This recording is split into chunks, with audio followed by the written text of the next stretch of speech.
आपको बता दें, यूपी की सियासत से जुड़ी बड़ी खबर। अखिलेश यादव ने अयोध्या के लोगों की बैठक बुलाई है। जी हां, अखिलेश यादव पूरी तरह से उपचुनाव की तैयारियों में जुट गए हैं। बड़ी संख्या में नेता और कार्यकर्ताओं को बैठक में बुलाया गया है। अयोध्या विधानसभा के लोग बैठक में शामिल होने पहुंचे हैं। मिल्कीपुर उपचुनाव और 2027 के चुनाव को लेकर अखिलेश यादव ने यह बैठक बुलाई है, जिसमें अयोध्या की मिल्कीपुर सीट से जो तमाम बड़े नेता हैं या कार्यकर्ता हैं, वो इस बैठक में पहुंचे हुए हैं। अखिलेश यादव की अध्यक्षता में बैठक का आयोजन किया गया है। सपा कार्यालय पहुंचकर कार्यकर्ताओं के साथ अखिलेश यादव बैठक करेंगे। तो ये बड़ी खबर आपको बता दें, मिल्कीपुर उपचुनाव हो या जिस तरह से उत्तर प्रदेश की 10 सीटों पर उपचुनाव होना है या 2027 चुनाव की बात हो, समाजवादी पार्टी पूरी तरह से चुनावी मूड में नजर आ रही है। बैठकों और मंथन का दौर चल रहा है। मिल्कीपुर उपचुनाव के लिए या मिल्कीपुर सीट के लिए जो लड़ाई है वो बीजेपी वर्सेस समाजवादी पार्टी, ये टक्कर काफी तीखी देखने को मिल रही है। अखिलेश यादव चुनावी मूड में है, तैयारियों में जुट गए हैं। आज अखिलेश यादव ने अयोध्या के लोगों की बैठक बुलाई है। बड़ी संख्या में नेता और कार्यकर्ता बैठक के लिए पहुंचे हैं। अयोध्या विधानसभा के लोग बैठक में शामिल होने के लिए पहुंचे हैं। मिल्कीपुर उपचुनाव और 2027 के चुनाव को लेकर यह बैठक बुलाई गई है। जिस तरह से लोकसभा चुनाव 2024 में समाजवादी पार्टी का प्रदर्शन बेहतरीन रहा, 37 सीटें समाजवादी पार्टी लेकर आई थी।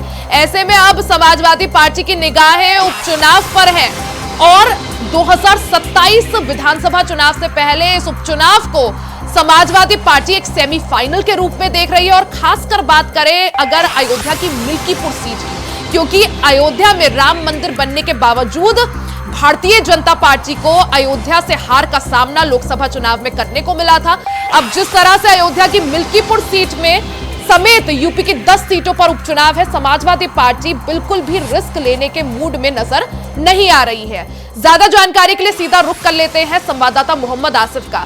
मोहम्मद आसिफ, जिस तरह से लोकसभा चुनाव में बेहतरीन प्रदर्शन के बाद अब समाजवादी पार्टी की निगाहें उपचुनाव और 2027 यानी आगामी चुनावों पर है। अब जिस तरह से आज अखिलेश यादव ने अयोध्या में बैठक बुलाई है, क्या कुछ जानकारी इस बैठक को लेकर, कितने बजे ये बैठक? देखिए रिया, लोकसभा चुनाव के बाद समाजवादी पार्टी का जोश जो है पूरी तरह से हाई है और यही वजह है कि समाजवादी पार्टी अब यूपी के साथ साथ महाराष्ट्र, जम्मू कश्मीर और महाराष्ट्र में भी चुनावी ताल ठोकने की पूरी तैयारी कर ली है। और जिस तरह से सपा प्रमुख अखिलेश यादव लगातार सिलसिलेवार बैठक पर बैठक कर रहे हैं, चाहे उपचुनाव वाली सीटें हों या फिर अन्य जिलों की कार्यकर्ता और पदाधिकारी, लगातार बैठक का दौर चल रहा है। और अखिलेश यादव का साफ तौर पर मकसद है कि 10 सीटों पर पूरी तरह से कब्जा किया जाए, जिससे बीजेपी को कहीं न कहीं बड़ा झटका लगे, क्योंकि 27 का रण भी उपचुनाव से ही शुरू होगा और उपचुनाव ही कहीं न कहीं 27 के रण का आईना भी हो सकता है। और आज सपा प्रमुख अखिलेश यादव ने दोपहर बाद मिल्कीपुर सीट के पदाधिकारियों, नेताओं और कार्यकर्ताओं को बैठक में बुलाया है, जिनसे वह पीडीएफ फार्मूले पर मजबूती के साथ चुनाव लड़ने की टिप्स भी देंगे। और साथ ही साथ अगर मिल्कीपुर सीट की बात करें तो अयोध्या सांसद अवधेश प्रसाद के बेटे अजीत को यहाँ से प्रत्याशी भी घोषित किया जा चुका है। तो ऐसे में यह कहा जा सकता है कि अखिलेश यादव ने आज एक अहम बैठक और बड़ी बैठक बुलाई है।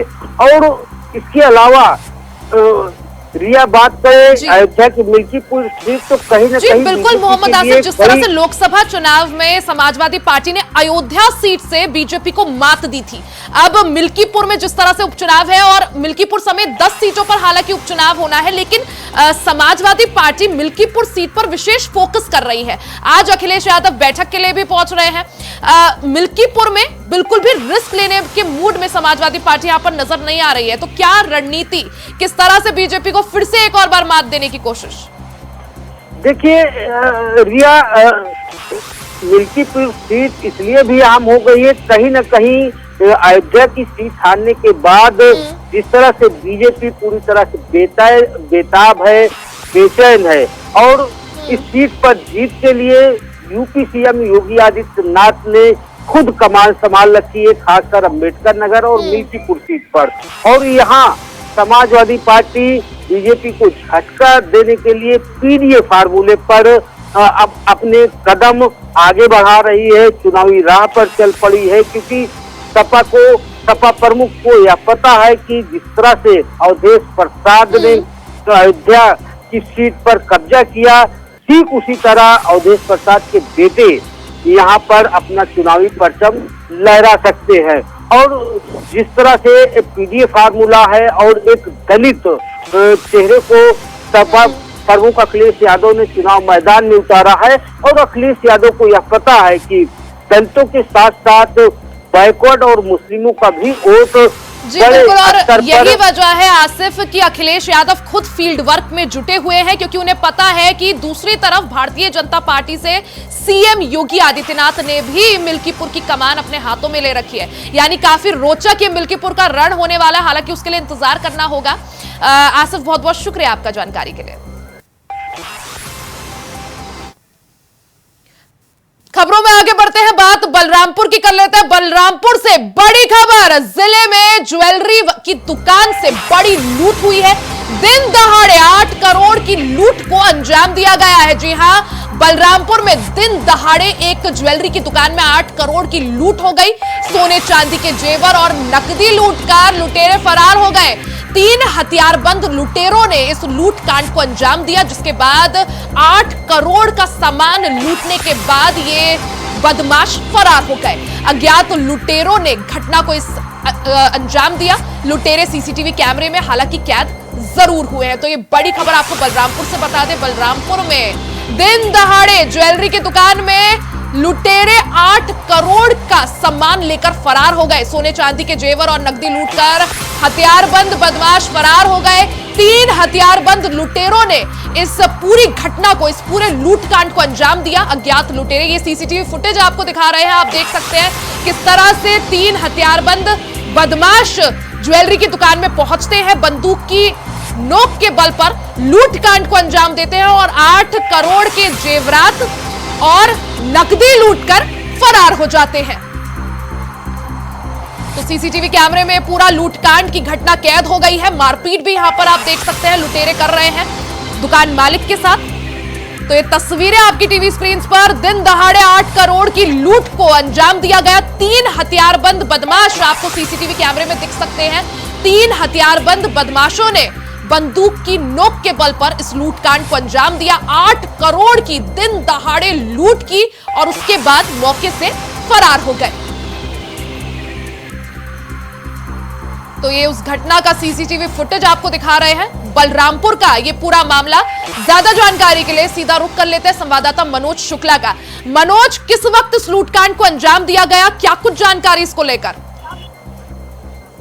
भैया आपको बता दूं भैया कि छत्तीसगढ़ के बलरामपुर जिले के रामानुजगंज का ये मामला है और दिन दहाड़े ऐसी वारदात होने से पूरे क्षेत्र के साथ साथ पूरे छत्तीसगढ़ में ये खड़कन सा मच गया है कि 8 करोड़ की जो भारी रकम मानी जाती है, तो ऐसे में 8 करोड़ की लूट का मामला जो है ये दिन दहाड़े होना और एक सट्टे की नोक पर जो है इस 8 करोड़ की घटना को लूट का अंजाम दिया गया है और लुटेरे आराम से दिन दहाड़े घटना को अंजाम देकर झारखंड की तरफ निकल गए हैं। और जिसका सीसीटीवी फुटेज में जो लुटेरे हैं उनका फोटो कैद हो चुका है, लेकिन फिलहाल अभी प्रशासन के हाथ खाली है। तो ऐसे में प्रशासन के लिए भी सवालिया निशान खड़ा होना भी लाजमी है। और आपको बता दूं कि इससे पहले भी इसी इलाके में लूट की घटना ज्वेलर्स से एक बार हो चुकी है। इसके बावजूद भी प्रशासन जो है कहीं न कहीं प्रशासन की ये नाकामी देखने को मिल रही है, जिससे लोगों में एक भय सा व्याप्त हो गया है। जिस तरह से 8 करोड़ की रकम, 8 करोड़ के जेवरात और रकम मिलाकर जो ये बदमाश हैं वो इस लूटकांड को अंजाम देते हैं, लेकर फरार हो जाते हैं, काफी बड़ी रकम। पुलिस का क्या कुछ कहना है, जांच कितना आगे बढ़ पाई है अभी तक?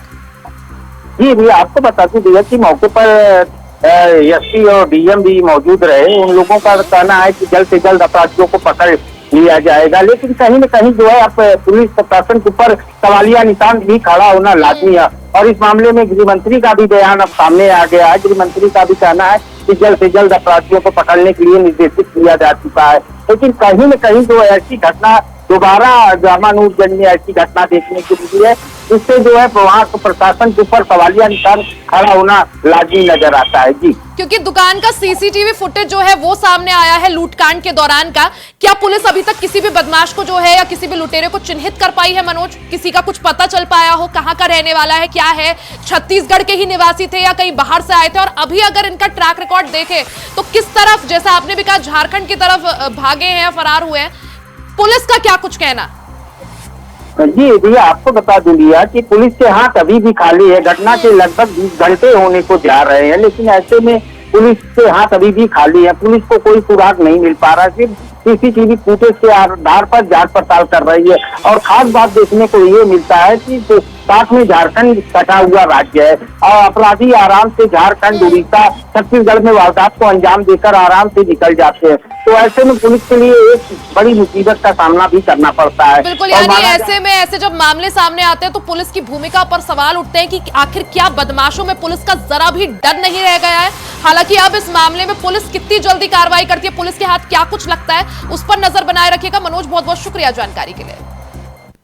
वहीं खबरों में आगे बढ़ते हैं, बात मैनपुरी की कर लेते हैं। मैनपुरी में बारिश के कहर में अलग अलग स्थानों पर 5 लोगों की जान चली गई। बुधवार की रात कुरवावली के गांव राजलपुर और भोगांव में शिवपुरी में मकान की दीवार गिरने से हादसा हो गया।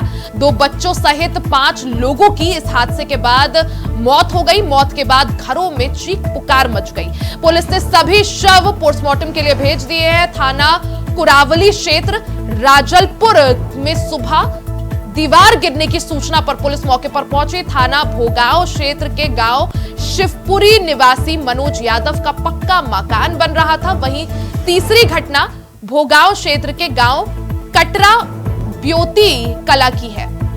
तो तस्वीरें आप देख सकते हैं मैनपुरी से पूरा मामला, जहां बारिश का कहर देखने को मिला। तेज बारिश की वजह से 5 लोगों की जान चली गई।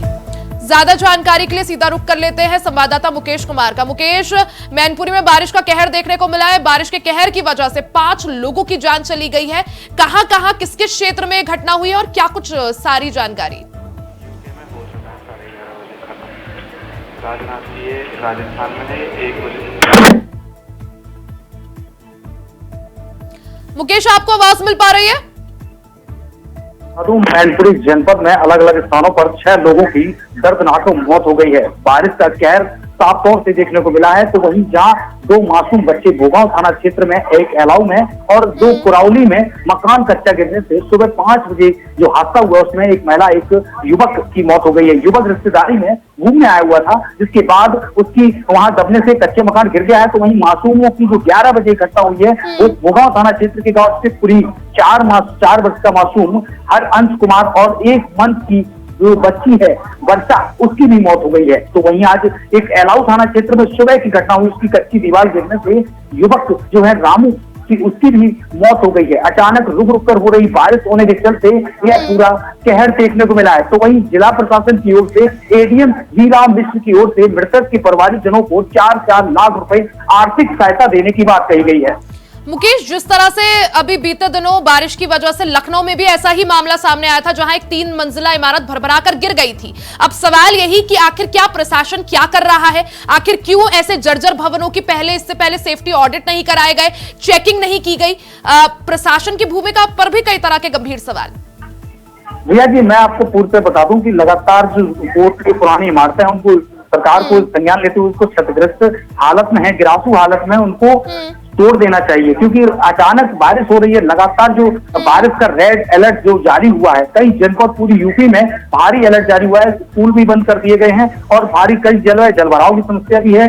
तो वहीं आज जो घटना हुई है, ये यूपी के सभी जनपदों की बात कर रहा हूँ कि कहीं ना कहीं ऐसा कोई जिला नहीं होगा जहां आज मकान गिरने से किसी के यहाँ मौत ना हो। यही वजह है कि जिस तरह से मैनपुरी से पूरा मामला सामने आया है, जहां बारिश की वजह से लोगों को जो बारिश की कीमत है या एक तरह से जो प्रशासन की लापरवाही की कीमत है, वो लोगों को अपनी जान देकर यहां पर चुकानी पड़ रही है। मुकेश, बहुत बहुत शुक्रिया जानकारी के लिए। वहीं खबरों में आगे बढ़ते हैं, योगी सरकार के आदेश को ठेंगा दिखाया जा रहा है। आरटीओ में बहारी बाबू का काम देख रहे हैं। सोशल मीडिया पर फोटो और वीडियो भी वायरल हुआ है।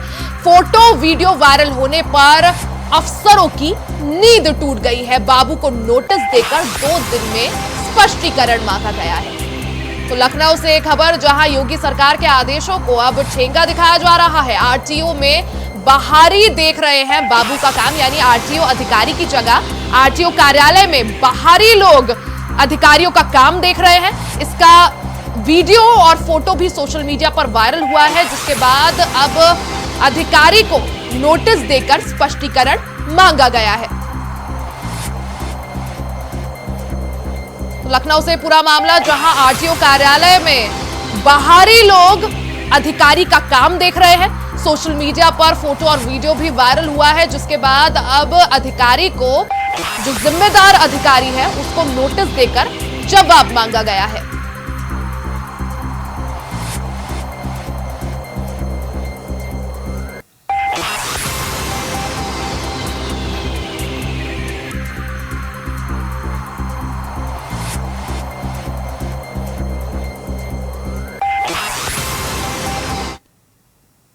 सीधे आपको लखनऊ लिए चलते हैं, जहां उत्तर प्रदेश के मुख्यमंत्री योगी आदित्यनाथ लाइव है। क्या कुछ कह रहे हैं, आपको सुनवाते हैं। मुरादाबाद, अलीगढ़, आगरा, कानपुर, झांसी, बांदा, प्रयागराज, मिर्जापुर, वाराणसी, आजमगढ़, गोरखपुर, बस्ती, अयोध्या और लखनऊ, इन सभी 18 मंडलीय मुख्यालयों पर, जिसमें मेरठ का विद्यालय बुलंदशहर में और झांसी का ललितपुर में संचालित है, मुरादाबाद निर्माणाधीन है और बरेली का भी निर्माणाधीन है, लेकिन एक साथ 18 जिला मुख्यालयों पर, उन मंडलीय मुख्यालयों पर 18 अटल आवासीय विद्यालय संचालित हो चुके हैं, जिसमें मुरादाबाद के बच्चे बुलंदशहर में और बरेली कमिश्नरी के बच्चे लखनऊ अटल आवासीय विद्यालय में भी अध्ययन कर रहे हैं। नए सत्र में, अगले नए सत्र में वे सभी अपने विद्यालयों में जाएंगे। इस अवसर पर नए शैक्षिक सत्र के लिए मैं आपको बधाई देता हूं, अपनी शुभकामनाएं देता हूं। और याद रखना होगा, व्यक्ति हो या समाज,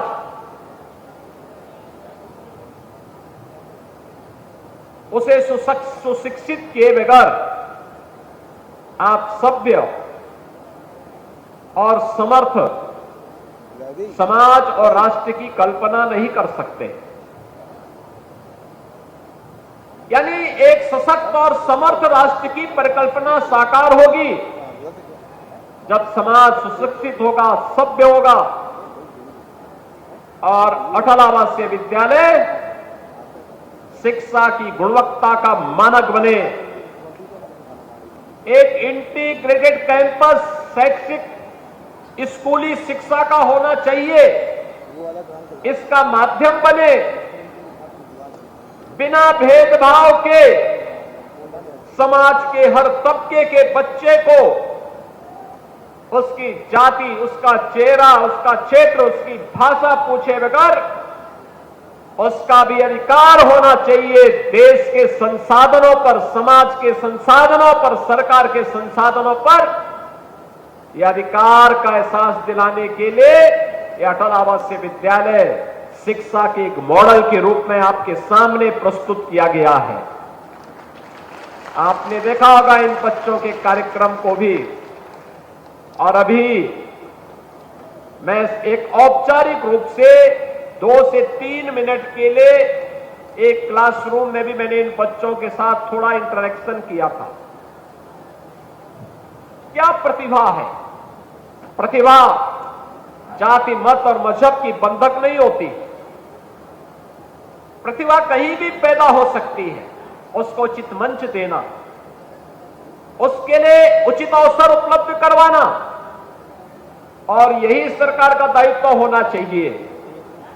इस जाति के नाम पर लड़ाने वाले समाज में सामाजिक न्याय के नाम पर सामाजिक वैमनस्यता पैदा करके देश के दुश्मनों को प्रोत्साहित करने वाले लोग एक गरीबी की दंश को क्या झेल पाएंगे, क्या समझ पाएंगे। इन लोगों ने जिन्होंने शोषण किया हो, जिन्होंने अराजकता फैलाई हो, जिन्होंने कभी गरीबी नहीं देखी हो, उन लोगों से उम्मीद करना कि वे बीओसी बोर्ड से जुड़े हुए रजिस्टर्ड श्रमिक या इन निराश्रित बच्चों जिन्होंने कोविड कालखंड में अपने माता पिता या अभिभावक को खोया है, उन लोगों की पीड़ा को ये लोग कहां समझ पाएंगे। इन लोगों के पास। तो आप लखनऊ से मुख्यमंत्री योगी आदित्यनाथ को सुन रहे थे। इसी के साथ इस बुलेटिन में फिलहाल के लिए सिर्फ इतना ही। खबरों का सिलसिला जारी रहेगा, बने रहे हमारे साथ।